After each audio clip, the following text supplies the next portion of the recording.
Get on your knees! Now! Richard Caldwell's voice exploded through the ballroom. His hand gripped the waitress's shoulder, pushing down hard. I said kneel, you ignorant... He shoved harder. Do you people not understand English? The black waitress stumbled. Champagne pooled around his Italian shoes. Sir, please, I apologize. Shut up.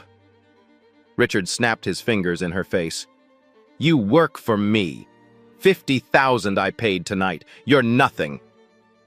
His wife Charlotte stepped closer, pouring her own champagne onto the woman's uniform. Oops. Clean that too. Laughter erupted from their circle. 200 guests watched. Phones recorded everything. Richard placed his shoe near her hand. Shine them while you're down there. The waitress's nameplate read, Dr. Simone Laurent. Nobody looked. Have you ever watched someone destroy everything without knowing it? 48 hours earlier, Dr. Simone Laurent sat in her corner office on the 20th floor of Century City Medical Tower. Floor-to-ceiling windows framed the Los Angeles skyline. The late afternoon sun painted the glass buildings gold. Her desk held three things: a surgical textbook, a cold cup of coffee, and a manila folder marked Sterling Foundation Confidential. Simone opened the folder. Her assistant had flagged 12 complaints from former Sterling employees, all people of color, all claiming discrimination, all signed NDAs and paid to disappear. She picked up her phone and dialed. Marcus, it's Dr. Laurent. I need 5 waitstaff uniforms by Thursday. The Beverly Hills event. She paused, listening. Yes, I'm going by myself. Standard protocol. For 15 years, Simone had run the Laurent Medical Foundation this way. Anonymous investigations, undercover assessments, organizations applying for grants never knew she was watching. The ones who failed her character test never got $1. The Sterling Foundation wanted $15 million for youth education programs. Richard Caldwell's signature sprawled across every page of the application. His face smiled from the foundation website, arm around underprivileged children. Perfect PR photography. But the complaints told different stories. Simone closed the folder and stood. Her white coat hung on the door. She'd worn it through 12-hour surgeries, through medical school rotations where professors doubted her, through residency where patients asked for the real doctor. She'd also worn waitstaff uniforms, all through Harvard undergrad, through medical school. Her father had been a janitor. Her mother cleaned houses. Simone knew what it meant to be invisible. Thursday night arrived cold and clear. The Beverly Hills Grand Ballroom rose like a palace of marble and gold. Valets in red jackets rushed to open car doors. Women in designer gowns swept through the entrance. Men in custom tuxedos laughed and shook hands. Simone entered through the service entrance at the back. The hallway smelled of industrial cleaner and fresh bread from the kitchen. She wore a simple black server's uniform, hair pulled back, minimal makeup.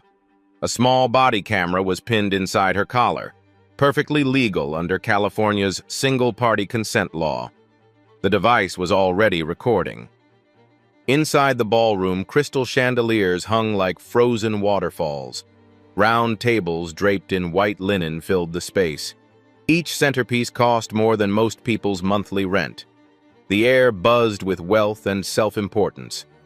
Simone counted 200 guests, CEOs, politicians, celebrities, old money families whose names appeared on museum wings and hospital pavilions.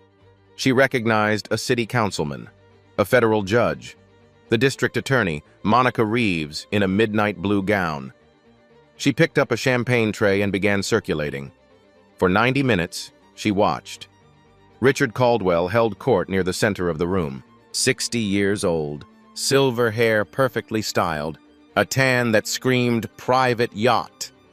His laugh boomed across conversations. His hand rested possessively on his wife's lower back. Charlotte Caldwell was 28, blonde, surgically enhanced. Her diamond necklace caught the light with every breath. She spoke in that particular tone wealthy women use with service staff. Not quite rude, just dismissive enough to establish hierarchy. Their son Trevor circulated nearby, 32, same entitled swagger as his father. He'd inherited the family business and the family prejudice. Simone observed their interactions carefully. A Latino busboy approached to clear glasses. Richard didn't look at him, just waved him away like shooing a fly. The busboy's jaw tightened, but he said nothing. A black musician from the string quartet asked about the restroom location. Charlotte pointed without making eye contact, then turned to her friend and whispered something. Both women giggled. Trevor refused a business card from an Asian investor, claiming his hands were full. They weren't. Simone's body camera captured everything.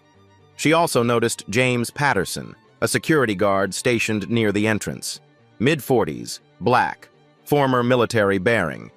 Their eyes met briefly. Something flickered in his expression. Recognition? She couldn't be sure. The head chef, Antoine Wilson, supervised the kitchen staff through the service window. Another black face in a sea of white wealth. He caught Simone's eye and nodded slightly. An acknowledgement. A silent understanding between two people who knew what it meant to work in spaces like this. The orchestra played Vivaldi. Guests sipped champagne that cost $300 per bottle. Richard Caldwell stepped toward the microphone to announce his mayoral campaign.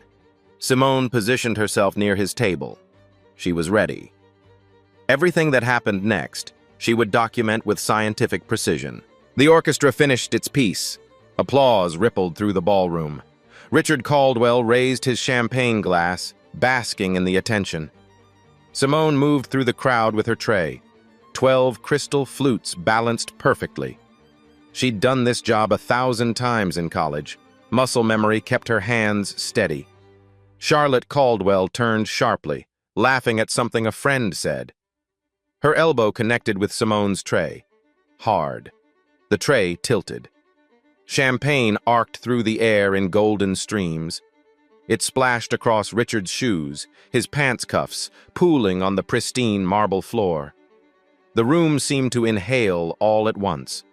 Richard's face transformed. His smile vanished. His eyes went cold and narrow. The muscle in his jaw twitched. What the hell? His voice started low. Dangerous. What kind of incompetent help did they hire? Simone set down the tray carefully. She pulled a clean napkin from her apron. Sir, I sincerely apologize. Please let me... You sincerely apologize. Richard's voice climbed louder. Heads turned throughout the ballroom. You just ruined $1,500 shoes and you think sorry covers it? Charlotte stepped back, one hand over her mouth, but her eyes gleamed with something that wasn't shock.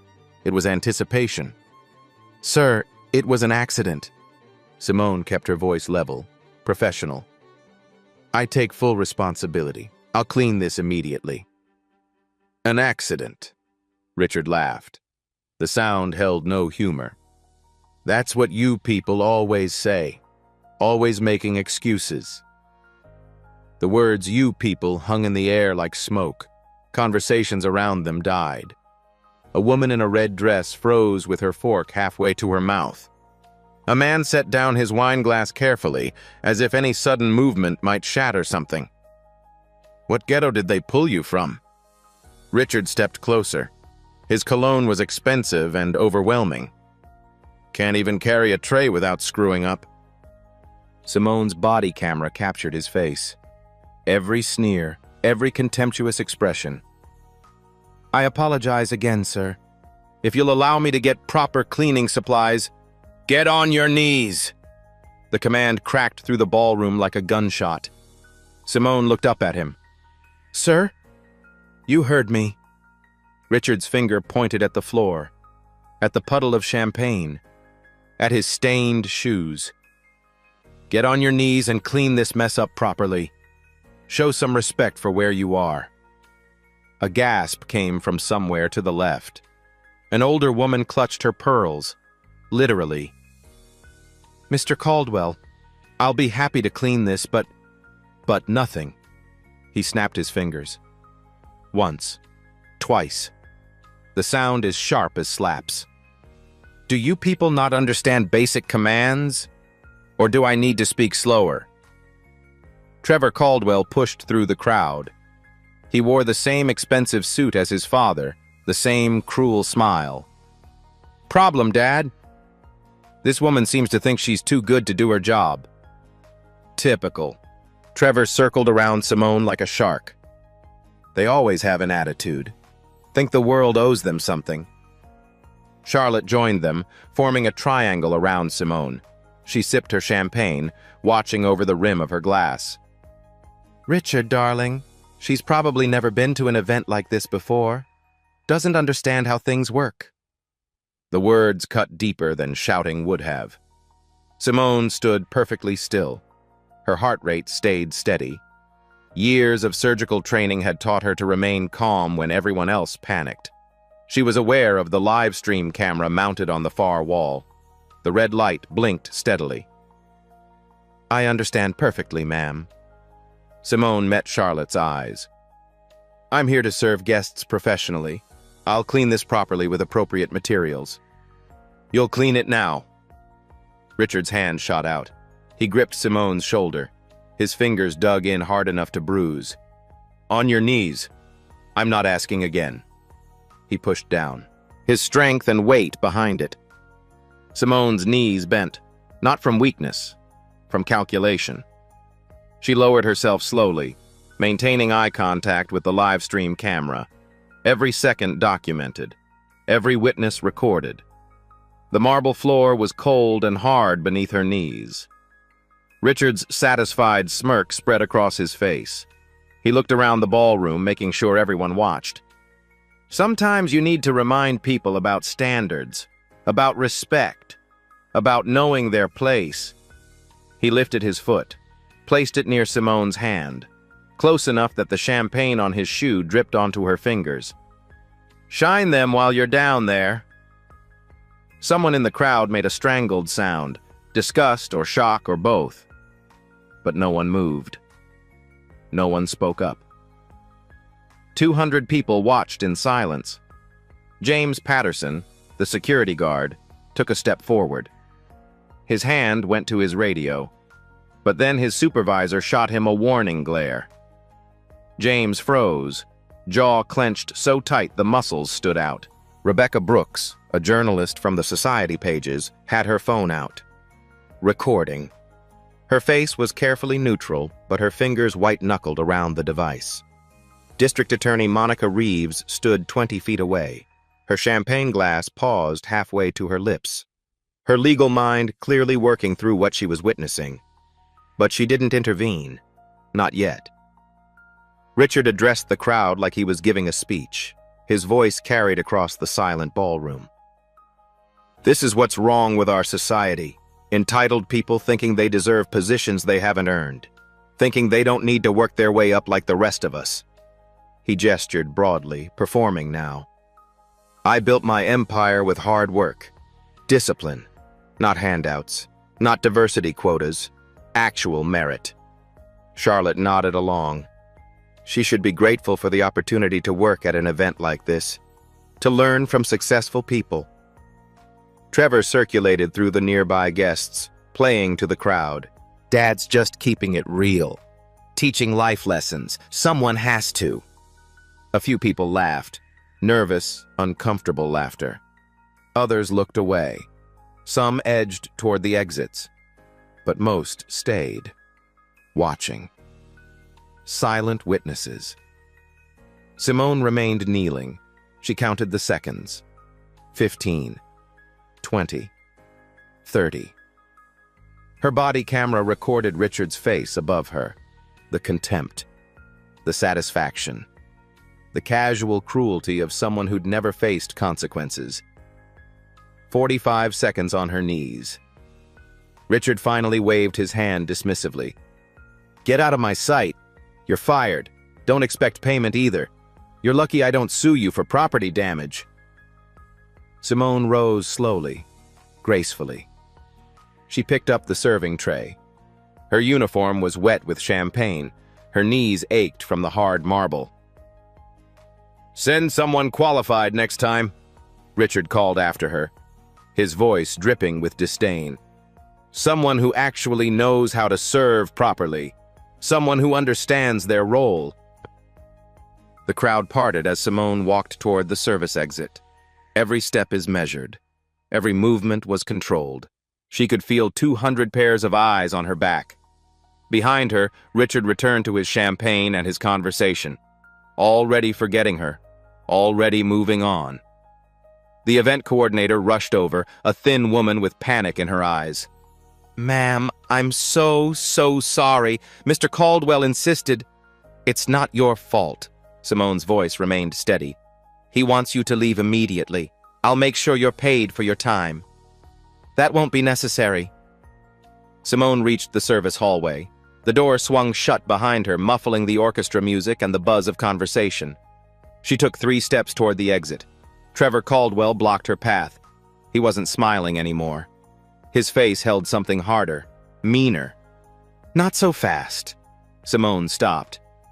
"Excuse me? What's in your pockets?" Trevor's arms crossed over his chest. "Empty them." "I'm sorry? You heard me?" He stepped closer. Too close. Invading her space deliberately. "Empty your pockets. Show me what's in that apron.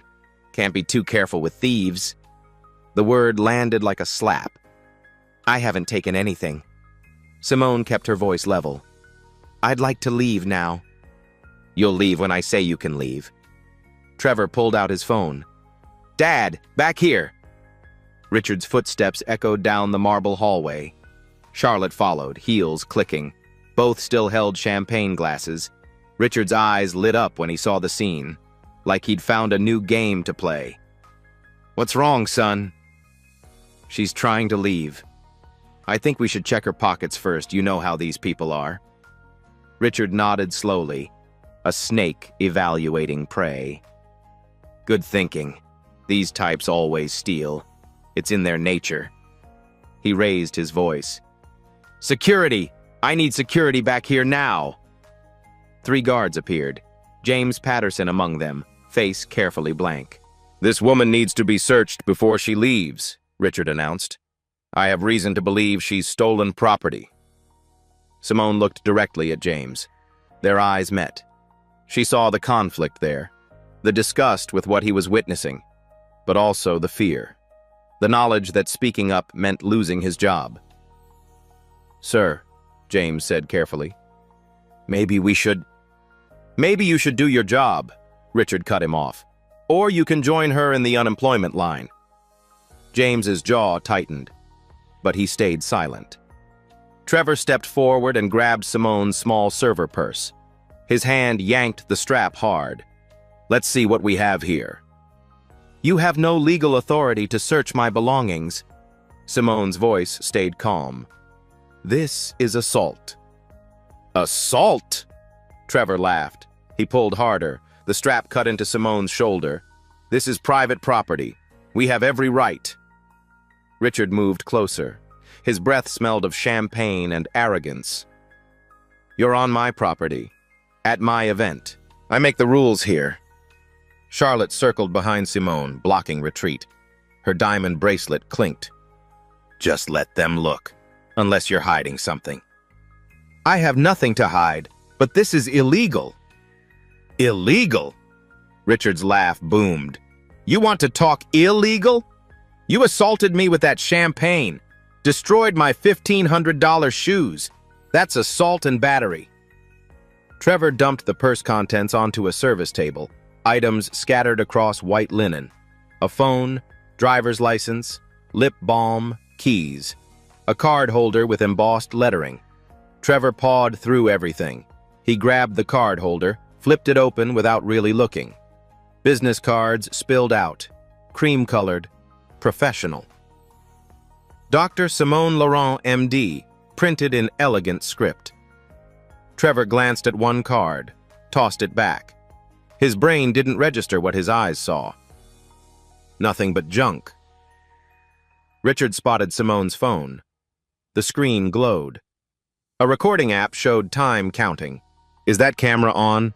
Are you recording me?" I have the legal right. Delete it. Richard snatched the phone. Delete that footage now. I'm not required to do that. Delete it or I smash this phone. Richard's fingers tightened around the device. His knuckles went white. That's destruction of property. I'll show you destruction. Richard's free hand grabbed Simone's wrist. He twisted. Pain shot up her arm. Bones ground together. Give me the passcode. James Patterson shifted. His hand moved toward his radio. Sir, maybe we should... Stay out of this. Richard's face flushed red. A vein pulsed in his temple. You work for me, Patterson. Stand down or you're fired. James's hand dropped. His jaw clenched tight. You're assaulting me in front of witnesses. Simone's voice strained with pain. This is documented. Documented by who? Charlotte pulled out her phone, started recording Simone. I see a hostile employee threatening my husband. Exactly. Trevor filmed, too. We're documenting your aggressive behavior. Richard twisted harder. The passcode, now! Or I break your arm and claim self-defense. Let go of me. Rebecca Brooks appeared at the hallway entrance. Her journalist instincts had pulled her back. She held her phone up, recording. Her face was pale but determined. Get her out, Richard barked at security. A guard moved toward Rebecca. Ma'am, private area. This is a crime scene. I'm press. You want to assault a journalist? The guard stopped. Richard released Simone's wrist with a shove. She stumbled against the wall. Red marks bloomed on her skin, finger-shaped bruises forming. Fine. Keep your phone. Richard's smile turned vicious. We don't need it. He reached into his jacket pocket, pulled out a silver fork, expensive Christofle from the Gala tables. He held it up, made sure the guards saw it, made sure Rebecca's camera caught it. Then he placed it deliberately among Simone's belongings. Well, well. His voice dripped with fake surprise. What do we have here? Trevor caught on fast. Is that one of the silver forks? It certainly is. $500 each. That's not mine. Simone's eyes locked on the fork. It's in your belongings. Charlotte's voice sing-songed. Right there with your things. Because he just planted it. Simone looked at Rebecca's camera. Everyone watched him do it. Plant evidence? Richard turned to the guards. Did anyone see me plant anything? The guards exchanged glances. They'd seen it. Everyone had. But Richard signed their paychecks. 2 guards stayed silent. James opened his mouth, closed it. War played across his face. That's what I thought. Richard pulled out his phone. I'm calling the police. This woman committed theft and assault. She's making false accusations. She needs to be arrested. You're calling the police? Simone's voice held something new, almost satisfaction. Please do. Richard paused, something in her tone. But ego pushed him forward. Oh, I will. And I have friends at the department. He dialed. Yes, Richard Caldwell here. I need officers at the Beverly Hills Grand Ballroom immediately. Theft and assault. The suspect is still here. Pause. Yes, that Richard Caldwell. He ended the call, smiled at Simone. 20 minutes, then you're done. Maybe we should... James tried. Maybe you should make sure she doesn't run. Richard pointed at a chair. Sit her down. If she moves, use force. Trevor grabbed Simone's arm, steered her roughly to the chair. Sit. Simone sat, because she was documenting. Every second. Every crime on camera. Charlotte brought champagne, stood over Simone, sipping slowly, looking down like a queen. You should have known your place. I know exactly where my place is. Simone met her eyes. Do you know yours? Charlotte's smile faltered. Then she laughed. My place? I'm married to a billionaire. I'm standing. You're sitting, waiting for the police. We both know our places. Richard paced. Phone out. Call after call. Judge Morrison? Richard Caldwell? I have a situation. Need a favor. Another call. Captain Barnes? My officers are coming. Need this handled right? Simone watched him pull strings, build walls of corruption and privilege. Trevor posted on social media. Fingers flying. Caught a thief at our charity gala. This is why we need better background checks. Within minutes, hundreds of likes. Comments poured in. Most supportive. District Attorney Monica Reeves appeared, her legal mind cataloging violations. Richard, what's happening? Monica, this woman stole from my event, assaulted me when confronted. Monica looked at Simone, at the wrist marks, at scattered belongings, at the convenient fork. I see. You witnessed the champagne incident, Charlotte added. You saw how aggressive she was. I saw champagne spilled. Monica's voice stayed neutral. I'll wait for the police, too. Richard beamed, the DA on his side. Or so he thought. Sirens wailed, growing louder. 2 patrol cars arrived. Officers Daniels and Kwan entered. Daniels looked tired, skeptical. Kwan's sharp eyes took in everything. Mr. Caldwell? Daniels asked. Officers, thank you. Richard extended his hand. I'm Richard Caldwell, Caldwell Properties. I'm sure you've heard... What's the situation? Richard's smile tightened. This woman stole from my event. Silver fork, $500. When confronted, she became violent, destroyed property, assaulted me. He pointed at Simone. Full charges, theft, assault, battery. I want her arrested now. Kwan examined the table. His eyes lingered on the business cards. He said nothing. Daniels turned to Simone. Stand up, ma'am. Simone stood, slowly, controlled. Officer, I'm happy to cooperate, but everything he said is false. Of course she says that. Trevor stepped forward. They always lie. Sir, step back. Kwan's hand rose. We'll get everyone's statement. Nothing to investigate, Richard insisted. Multiple witnesses, evidence right there. Just arrest her. Daniels touched Simone's arm. Official. You're detained for investigation. I understand. But officer, you should know something first. Don't let her manipulate you, Richard interrupted. These people say anything. Sir, let her speak. Kwan's voice sharpened. Simone met Kwan's eyes. I didn't steal anything. That fork was planted. He took it from his pocket. My body camera recorded everything. Richard laughed, sharp and loud. Body camera? A waitress with a body camera? Ridiculous. The camera is pinned inside my collar, recording since I arrived. Everything uploaded to cloud storage. The assault, illegal search, planted evidence, all documented. Daniels frowned. You're required to disclose the recording. Single-party consent law applies. I'm the party. I consented. Completely legal. I can provide footage right now. Richard's face changed. First crack in confidence. She's bluffing. I'm not bluffing. Simone looked at Kwan. Before this escalates, officer, verify my identity. Thoroughly. Run my license through your database.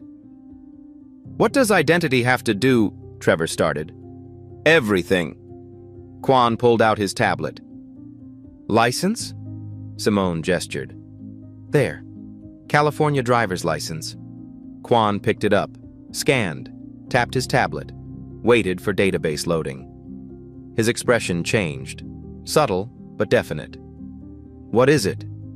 Daniels looked at the screen. Sir, there's additional information. Multiple professional credentials. Richard waved dismissively. I don't care if she's employee of the month somewhere. She stole from me. He dialed the speaker. Gerald? Richard Caldwell. Need you at the Grand Ballroom. Prosecuting theft and assault. Need my lawyer. Charlotte touched his arm. Richard, maybe let her go. No. This is about principle. Standards. Respect. He turned to the gathered crowd. Event staff. Guests. Rebecca is still recording. This is what happens when we lower the bar. Prioritize diversity over merit. Some people need to earn their place, not have it handed to them. I built my empire with hard work. Discipline. Not handouts. Not quotas. Merit. And I won't stand by while someone disrespects that. Simone watched him dig deeper. Every word another shovel of dirt. Quan looked up from his tablet. Professional mask in place. Ma'am, spell your full legal name for the record. Dr. Simone Angeline Laurent. Laurent. The word doctor hung in the air. Richard's eyes narrowed. Doctor of what? Fast food? Quan didn't smile. Sir, Dr. Laurent is a board-certified neurosurgeon, Johns Hopkins Medical School, Harvard undergraduate, multiple active medical licenses. Silence. Richard's smirk froze. His mouth opened, closed. Nothing came out. Neurosurgeon? Trevor's voice cracked. That's impossible. She's a waitress. Officer Daniels leaned over Quan's tablet. His eyes scanned. His expression shifted from skeptical to stunned. Johns Hopkins, Harvard Medical School, board certifications in neurosurgery and critical care. He looked at Simone. Really looked. Ma'am, I apologize. How could you know? Simone's voice stayed level. That was the point. Quan scrolled. There's more. Board chair of the Laurent Medical Foundation. $800 million endowment. Rebecca Brooks stepped forward, phone still recording. The Laurent Foundation? The Medical Research and Scholarship Organization? Simone nodded once. You're that Dr. Laurent? You saved Congressman Miller's daughter. Emergency surgery. It was all over the news. The hallway crowd swelled. More guests pushed through, phones out, recording, whispering. Richard's face went white, sheet pale. You were investigating? That's entrapment. You set me up. No, Mr. Caldwell. Simone's voice cut sharp and clear. I gave you every opportunity to treat another human with basic dignity. You chose contempt. Every second was your choice. Charlotte backed away. Her champagne glass trembled. Richard, what is she talking about? Your foundation applied for a $15 million grant from my organization. We investigate all applicants, standard practice, anonymous cultural assessments. Richard loosened his tie. His hand shook. That's illegal. Completely legal. District Attorney Monica Reeves stepped forward, authority in her voice. And I witnessed everything, Mr. Caldwell. Simone continued. Your foundation received 12 complaints from former employees, all people of color, all claiming discrimination, all signed NDAs and paid to disappear. I needed to see if the complaints were valid. She gestured to her collar camera. You showed me, in crystal clarity. Trevor grabbed Richard's arm. Dad, stop. Wait for the lawyer. But Richard couldn't stop. That footage could be edited. Deepfake, not admissible. Monica pulled out her phone. Properly authenticated video is absolutely admissible. I witnessed it live. I'll testify. Officer Quan spoke. Dr. Laurent, can we see the footage? Simone reached for her belongings, pulled out a laptop from the bag Trevor had dismissed. She opened it. Keystrokes, cloud storage loaded, multiple video files, time-stamped, encrypted. She turned the screen toward the officers, pressed play, crystal clear footage, Charlotte bumping the tray, Richard's rage, his demands, the kneeling, his shoe near Simone's hand. Every humiliating second. Then the hallway, Trevor's illegal search, Richard twisting Simone's wrist, the planted fork, Richard pulling it from his own pocket, placing it deliberately, No ambiguity, pure evidence. Richard watched himself commit crime after crime. His skin went green. Real-time upload to encrypted servers. Simone's voice stayed professional. Time-stamped, geotagged, blockchain verified, impossible to alter. Rebecca checked her phone. Dr. Laurent, this gala was live-streamed. 2,000 live viewers. The clip is viral. 75,000 views. Still climbing. Trevor grabbed his phone. His face drained white. Dad, she's right. Twitter, Instagram, TikTok, everywhere. Richard snatched the phone. His hands shook. He watched himself. His own words. Get on your knees. You people. Hundreds of comments. Thousands. Furious. No! Richard shouted. Delete it. Take it down. Too late. Rebecca's voice was flat. News networks are picking it up. CNN, MSNBC, Fox, top trending story. James Patterson finally spoke. Mr. Caldwell, I tried to warn you. Richard spun. Warn me about what? I recognize Dr. Laurent. She operated on my daughter 2 years ago. Brain tumor. Saved her life. Pro bono. A woman pushed through the crowd. Dr. Laurent funded my nephew's scholarship. $200,000. Chef Antoine appeared. She donated our culinary school renovation. $500,000. More voices. More people. She paid for my mother's surgery. She funded our community clinic. She saved my son. Richard backed against the wall, trapped, surrounded. Your $15 million grant? Simone's voice cut through. Denied, permanently. I'm contacting the 12 other foundations you're soliciting. They'll receive my full report with video evidence. You can't. I absolutely can. Monica Reeves turned to the officers. Arrest Richard Caldwell. Assault and battery. False imprisonment. Filing false police report. Evidence tampering. Civil rights violations. Daniels pulled out handcuffs. Mr. Caldwell, turn around. You can't arrest me. I own half this city. I have the mayor on speed dial. I know exactly who you are. Daniels approached. And now 2 million people know who you really are. Richard backed away. I'll have your badge. My lawyers will destroy you. Your lawyers will be busy. I'm filing federal civil rights charges. Simone collected her belongings calmly. Mrs. Caldwell, you're being detained. Quan turned to Charlotte. You participated in harassment. Charlotte's glass shattered on marble. I didn't do anything.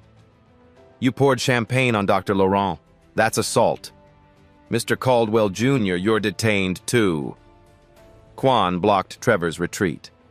Illegal search, battery, false imprisonment, defamation. Daniels reached for Richard's wrists. Turn around. Richard jerked away. This isn't over. I always win. Not this time. Simone's voice was quiet but carried. The handcuffs clicked shut. Cold metal. The sound echoed. James Patterson stepped forward. I'll escort them. Through the main entrance, Monica added. Past all the guests. Past all the cameras. Richard's face crumpled. No. The back exit. Please. You wanted everyone to know their place. Simone tucked away her cards. Now everyone will know yours. James led Richard toward the ballroom. Charlotte stumbled behind in heels, cuffed. Trevor followed, head down. The crowd parted.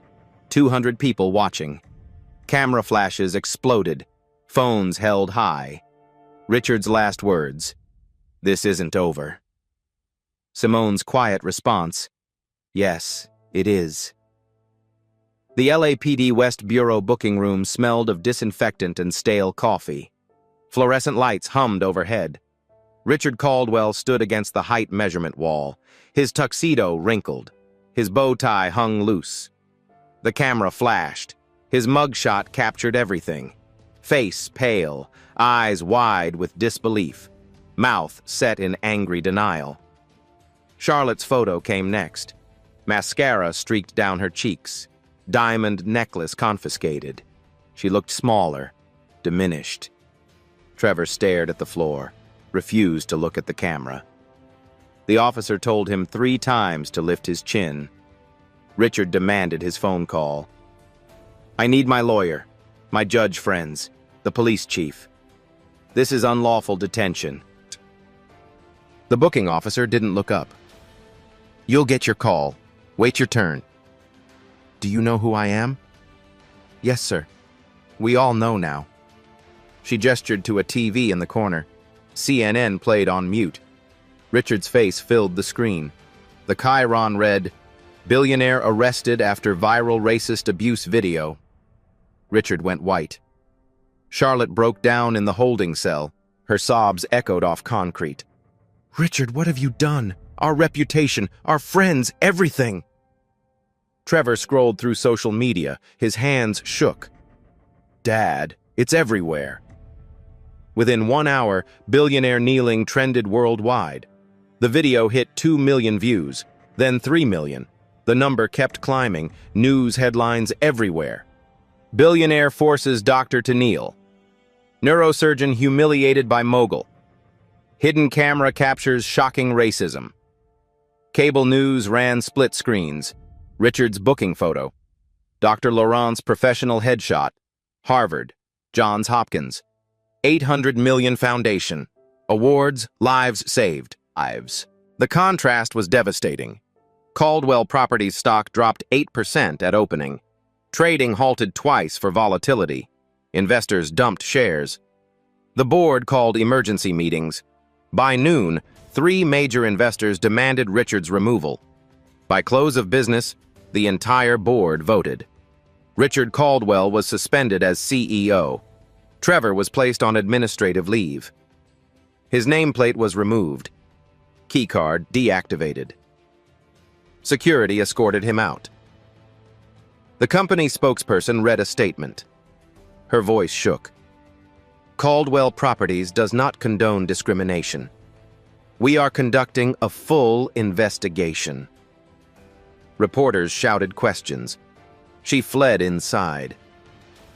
15 employees came forward with stories. A black accountant described years of being passed over. A Latina property manager explained pressure to reject minority applicants. An Asian IT specialist shared emails where Richard used slurs. A law firm announced a class action lawsuit. 23 former employees joined immediately. Richard's lawyer, Gerald Whitman, finally arrived. Expensive suit. Expensive briefcase. He looked exhausted. "Richard, don't say anything, not one word. Get me out of here. Bail hearing tomorrow, 500,000 each. That's pocket change, I'll pay now. It's symbolic. They're making a point, and federal prosecutors are reviewing hate crime charges." Charlotte made bail within 3 hours. Her family's money. She returned to their Bel Air mansion. Gates surrounded by news vans, reporters shouting, cameras flashing. Inside, her phone buzzed constantly. Her book club removed her. Her charity board requested resignation. The country club suspended her membership. 4 friends blocked her number. She poured wine with shaking hands, then threw the glass against the wall. Richard refused to post bail immediately. Pride. Stubbornness. "I won't give them satisfaction." He spent the night in county lockup. The cell smelled of sweat. His cellmate recognized him from TV, laughed. "You're that dude who made the doctor kneel. Man, you're stupid." Richard didn't sleep. He stared at the concrete ceiling. This wasn't supposed to happen to people like him. Morning came. His lawyer convinced him to post bail. The perp walk was worse than going in. 100 cameras, 1,000 shouted questions. Richard kept his head down. His face told everything. A man whose world collapsed in 24 hours. Dr. Simone Laurent held a press conference that afternoon. Her foundation office, professional, composed. She wore a white coat, stethoscope around her neck. This isn't about revenge. It's about accountability and systemic change. I'm announcing a $50 million fund for discrimination victims, free legal support through my foundation's Civil Rights Division. She took no questions about Richard, refused to gloat, maintained dignity throughout. The contrast made Richard look worse. That night, Richard's publicist posted an apology. 2 a.m. timing. Cowardly. I sincerely apologize for my behavior. I was under stress. This doesn't reflect who I am. The internet destroyed it instantly. Stress made you racist? This is exactly who you are. We watched you for 45 minutes. The apology never mentioned Dr. Laurent by name or title, just the individual involved. Twitter exploded. He can't even say her name. Still disrespecting her. This isn't an apology. By morning, Richard had lost everything. Reputation, company, social standing, freedom hanging by a thread. The legal consequences were just beginning. 1 week after the arrest, FBI agents arrived at Caldwell Properties headquarters. They carried boxes, warrants, hard drives for evidence collection. Employees watched through glass walls as federal investigators photographed documents and seized computers. The FBI opened a civil rights investigation. 15 years of business practices under scrutiny. Housing discrimination. Statistical patterns of rejecting minority tenants while accepting white applicants with identical credentials. The Department of Justice joined. They found government contracts won through falsified diversity initiatives, fake minority-owned subcontractors, photoshopped images of diverse teams, lies on federal forms. The IRS audited the Sterling Foundation. Charitable deductions that weren't charitable. Money funneled to Richard's personal accounts. Tax fraud. Inside the company, silent employees finally spoke. An IT specialist provided internal emails, coded phrases like cultural fit and neighborhood preservation that meant no black renters. Richard's digital trail was extensive and damning. The criminal trial was set for 6 weeks out. People versus Richard Caldwell. Assault, battery, false imprisonment, civil rights violations, filing false police reports, evidence tampering. District Attorney Monica Reeves announced she would personally prosecute. This case represents everything wrong with unchecked power. We will seek maximum penalties. Richard hired Whitman and Associates. $2,000 per hour. Defense strategy. Claim misunderstanding, heat of moment, not racially motivated. But finding character witnesses proved impossible. Richard's friends disappeared. Phone calls unreturned. People who'd smiled at his galas now claimed they barely knew him. Pre-trial depositions leaked. Richard's answers made everything worse. I built this city. I deserve respect. She was just a waitress that night. His lawyer begged for remorse. Richard refused. I won't apologize for having standards. Charlotte filed for divorce in week 3. Her lawyer advised cutting ties, protecting assets. She also agreed to cooperate with prosecutors. Immunity for testimony. She provided texts, recordings, 5 years of Richard's racist dinner party remarks. Trevor negotiated a plea deal. His lawyer was realistic. You're facing 3 felonies. Take the deal. Trevor agreed to testify against his father. Reduced charges. Probation instead of prison. Community service. The son who turned on his father. The trial began Monday morning. Department 104, Clara Shortridge Foltz Criminal Justice Center. The courtroom was packed. Court TV broadcasting live. Judge Maria Santos presided. 60 years old. No nonsense. This is not a media circus. This is a court of law. Opening statements painted 2 pictures. The prosecution showed the body camera footage. 45 minutes of humiliation. The kneeling, the planted evidence. Crystal clear. Richard Caldwell didn't just commit crimes, Monica Reeves told the jury. He revealed who he is, A man who believes wealth and skin color place him above the law, above basic human decency. Defense attorney Gerald Whitman tried damage control. My client made mistakes. He was stressed. This was one bad night, not a pattern.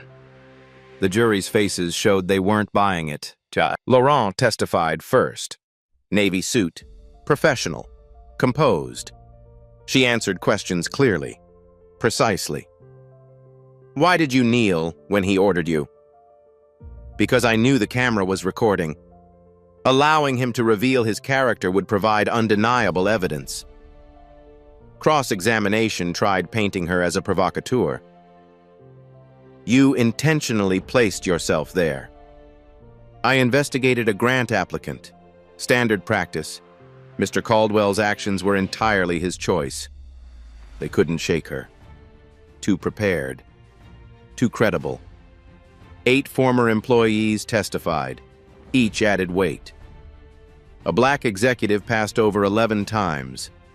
A Latino property manager was pressured to reject minority applications. An Asian accountant called degrading names for 3 years. Mr. Caldwell would review applications.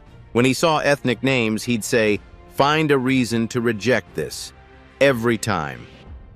The pattern was undeniable. 15 years of systematic discrimination.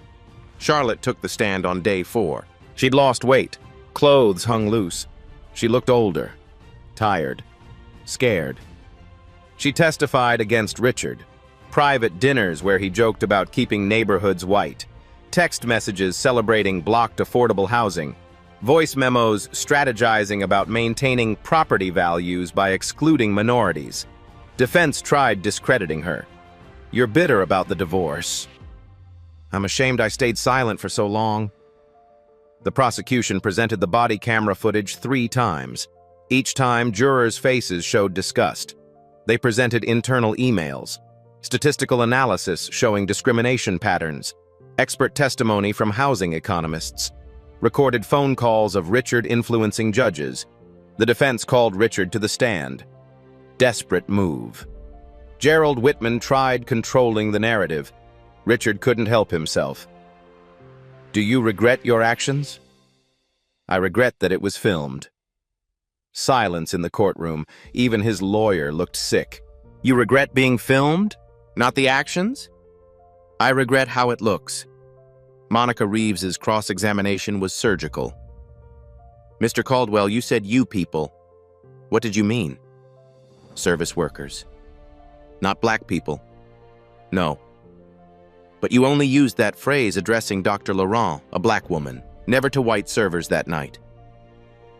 Richard had no answer. You demanded she kneel. Why? She was disrespectful. She apologized multiple times. How was that disrespectful? Her tone. Describe this disrespectful tone. Richard couldn't. He floundered, made excuses, contradicted himself. The more he talked, the worse it became. Closing arguments were devastating. Richard Caldwell believed his money made him immune, believed his skin color gave him the right to humiliate others. He was wrong. Defense tried. One bad night shouldn't destroy a life.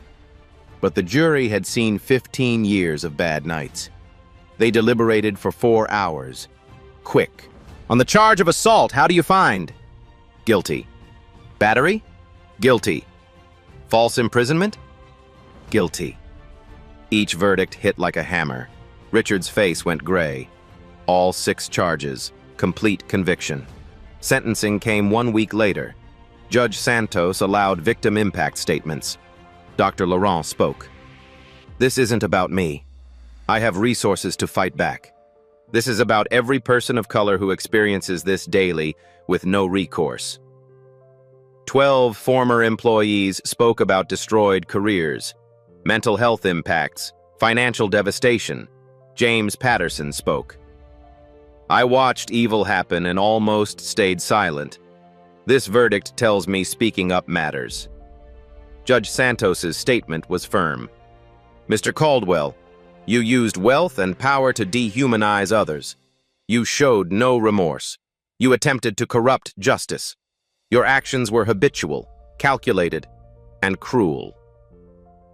The sentence: 3 years federal prison, 5 years probation after release, $500,000 fine to Dr. Laurent, $2 million to the Civil Rights Fund, 1,000 hours of community service, mandatory bias training, public apology required, restitution to 23 employees, $5.7 million total. Richard stood. This is a travesty. You're remanded immediately. Bailiff. Officers approached. Richard's hands cuffed, led out screaming about injustice, about corruption.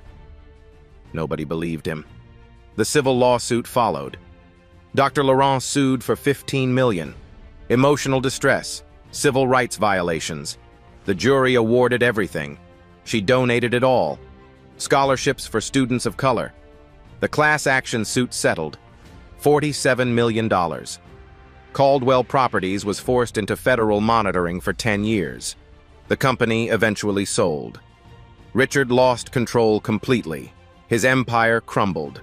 His legacy was destroyed. Justice was served, complete and total. 6 months later, Richard Caldwell sat in federal minimum security prison in Lompoc, California. The facility housed white-collar criminals, tax evaders, fraud convicts, and one former billionaire. Richard wore standard-issue orange, no custom Italian suits. He'd lost 20 pounds. His silver hair had gone gray. Deep lines carved his face. Other inmates knew who he was. Everyone had seen the video. His privilege didn't protect him here. Guards treated him like everyone else. No special favors. He worked in the prison kitchen, serving food, cleaning tables, washing dishes. For the first time in his life, Richard Caldwell served others. His appeals were denied at every level. The evidence was too clear. The body camera footage too damning. Multiple witnesses are too credible.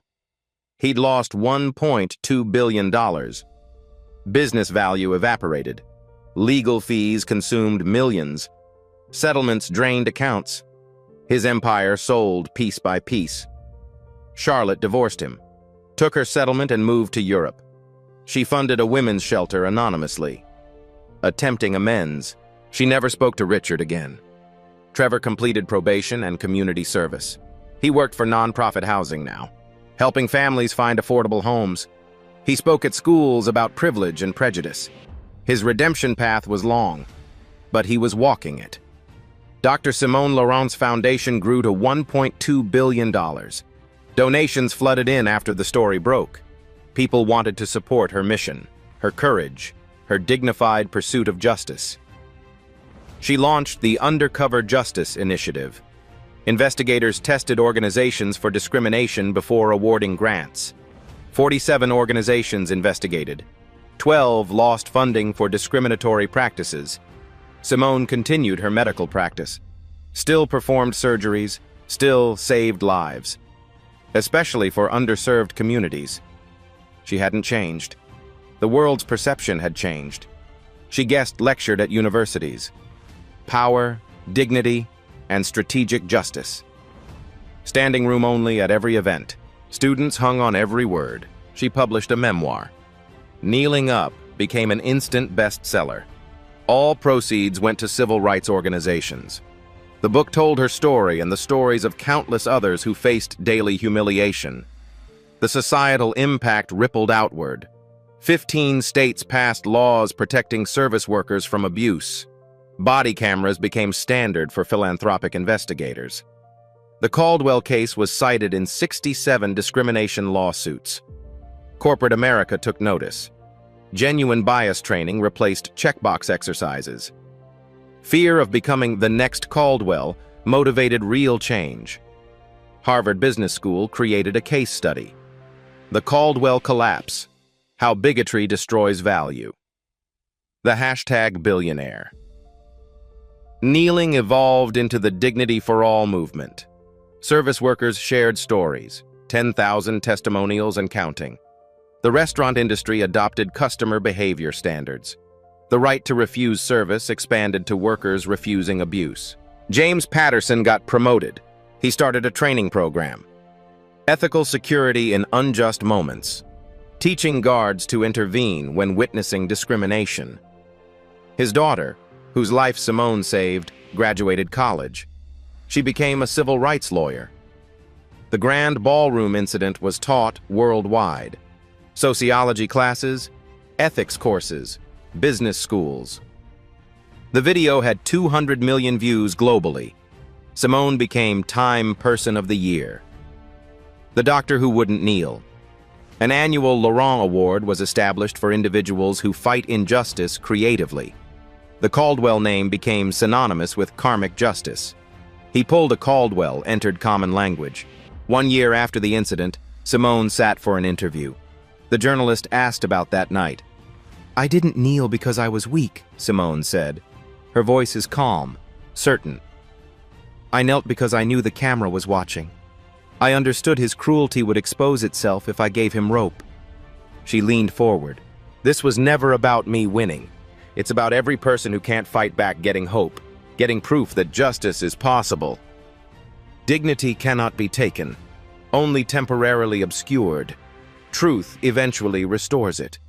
The arc of the moral universe is long, but it bends toward justice. If we document injustice clearly, if we stand as witnesses, if we refuse to stay silent." Dr. Laurent's story proved that power isn't about position. It's about principle. Every day, people face humiliation simply for existing, while black, brown, or different. Some can fight back. Others can't. But we can all be witnesses. If you see injustice, document it. Share it. Don't stay silent. If this story moved you, hit that subscribe button right now. We share real stories of justice every single week. Stories where the underdog wins, where truth defeats power, where dignity overcomes cruelty. Click the bell icon so you never miss an upload. These stories matter. They remind us that accountability is possible. Drop a comment below. Have you ever witnessed discrimination? What did you do? Did you intervene? Did you stay silent? Share your story. Share this video. Send it to someone who needs to remember that power doesn't always win. That one person with courage and evidence can change everything. Subscribe to Black Voices Uncut now. Turn on notifications. Join this community fighting for dignity and justice. When you see someone being humiliated in public, at a restaurant, a store, an event, what will you do? Will you intervene? Will you record? Or will you look away? Your choice in that moment defines whether you're part of the solution or part of the system that protects people like Richard Caldwell. Which side of history will you stand on when that moment comes? Because it will come. And someone vulnerable will be watching to see if anyone like Dr. Laurent or like you is in the room. At Black Voices Uncut, we don't polish away the pain or water down the message.